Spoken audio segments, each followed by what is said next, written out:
بسم اللہ الرحمن الرحیم۔ شروع اللہ کے نام سے جو بڑا مہربان نہایت رحم کرنے والا ہے۔ السلام علیکم ورحمۃ اللہ وبرکاتہ۔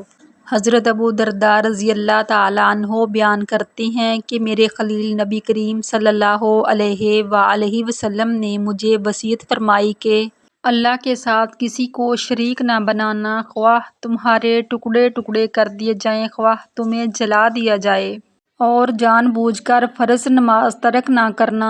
جس نے اسے عمدن ترک کر دیا تو اس سے ذمہ اٹھ گیا۔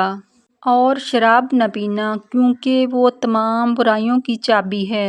حضرت ابو مالک اشعری رضی اللہ تعالیٰ عنہ بیان کرتے ہیں، رسول اللہ صلی اللہ علیہ وآلہ وسلم نے فرمایا، پاکیزگی نصف ایمان ہے۔ الحمدللہ میزان کو بھر دیتا ہے۔ سبحان اللہ اور الحمدللہ دونوں یا ان میں سے ہر ایک کلمہ زمین و آسمان کے مابین کو بھر دیتا ہے۔ نماز نور ہے، صدقہ برہان ہے، صبر ضیاء ہے، اور قرآن تیرے حق میں یا تیرے خلاف دلیل ہوگا۔ ہر آدمی صبح کے وقت اپنے نفس کا سودا کرتا ہے، پس وہ اسے آزاد کرا لیتا ہے یا ہلاک کر دیتا ہے۔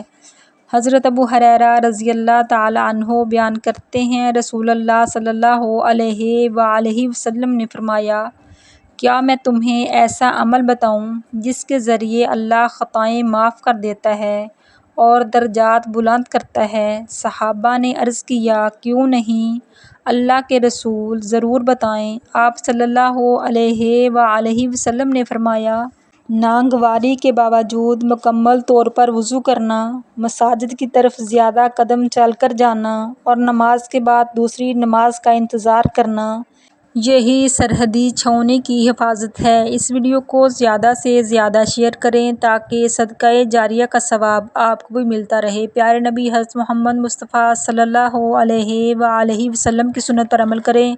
مزید اسلامی ویڈیو دیکھنے کے لیے ہماری ویڈیو کو لائک، شیئر اور ہمارے چینل کو سبسکرائب کریں۔ جزاک اللہ۔